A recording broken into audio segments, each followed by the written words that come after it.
Now, it's not overly difficult to create a blog post, but to get search engines and people to read it, it requires a little bit of a finesse. I'm Mike with WriterSanctuary, and today I'm going to go over 10 beginner tips for creating blog posts in WordPress. Okay, let's just jump into it, shall we? Now, the first thing I want to bring up is don't use H1 headers anywhere in your post. WordPress adds this automatically from the title. That's what this is right here. So when it comes to writing your content, you do not want to put H1 anywhere inside this block, for the most part. There's some people that probably have themes and adjustments that let them do it, but the vast majority of you aren't going to need to worry about it. Number 2 is never start an article with a header. Technically, that's what the title is for. Use text to entice the reader to keep going. It's all about creating a stunning intro, as you only have a handful of seconds to convince somebody to read the post before they bail. Number 3 is do not use overly long paragraphs. Keep paragraphs from 1 to 3 sentences long at the very most.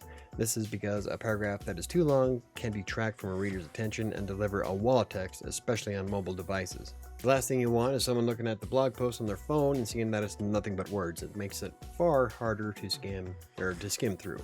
Number 4 is use properly sized featured images according to your theme. You may have to visit the developer's website and read on the theme's documentation to find the perfect size. This is so you can optimize the image dimensions to keep the file size as small as possible. Personally, I use Photoshop or Canva, however there are a lot of free image editors out there like Photopea. Number 5 is add some personality to the article. You don't want to be accused of being a clinical writer, which is what I was in the very beginning with Text Broker.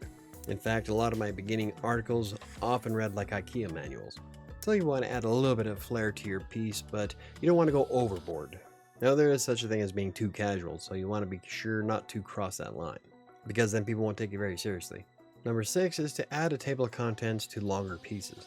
This helps people find specific information they come to your blog to read, while giving everything a more even flow throughout their article.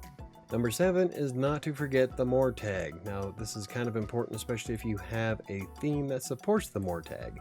Now, some themes are set up to take your first paragraph as its excerpt in an article and show it as a whole on the blog. Now, not every theme does this, so it'll be pretty much up to the type of theme that you use. For example, themes I use take this information to show on the home page. That way people can actually see the beginning of the article to see if it's something that they'd be interested in reading. Number 8 is to use tools like Yoast SEO to help you write and structure readable content. Readability and SEO go hand in hand, and Yoast does a pretty good job of guiding you along the way.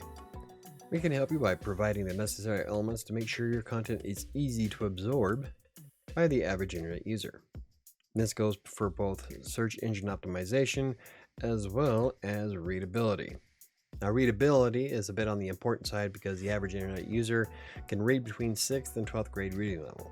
The higher content goes on the Flash Reading E-score, the much easier it is to absorb. One thing you can consider using is the Exact Metrics plugin. It's a tool that'll help you connect your website to Google, but it also comes with a headline analyzer that'll help you write some catchy titles. It works similar to CoSchedule's headline analyzer, only that the scores are often a little bit different, so I'm not exactly sure which one works the best. They both seem to do fairly well for my blog, so essentially pick the one that you like the most. But if you go with the Exact Metrics plugin, it'll be something that's built directly into WordPress. And lastly, don't be afraid of using the preview button. WordPress will show you what an article looks like when it's published. That way you can take a look for yourself to make sure it's structured how you want. Is it something your audience would read, or does it look like a hot mess? As you can see, this is the test post that's previewed and it hasn't been published yet, but this is pretty much exactly how I want it to look because, well, it's a test post. Always make sure your blog post is clean before you hit the publish button. So there you have it. Those are 10 beginner tips for WordPress blog posts. What did you find the most difficult in WordPress? Personally, I have a great time trying to find how to make sure the site is fast enough for Google. I'm still looking for a more efficient theme and that fits the content, but at least I fixed the CLS problem. Now I just gotta work on the LCP, longest contentful paint, which I have no idea what Google wants from me because everything is slim, so I don't know. Hopefully I'm able to figure it out with a new theme, but we'll see as soon as I have time. So if you found the video informative, hit the like button. For more videos about WordPress, freelance writing, or self-publishing, hit the subscribe button, and don't forget to hit the notification bell. I think that's going to do it for me today, and I'll see you next time.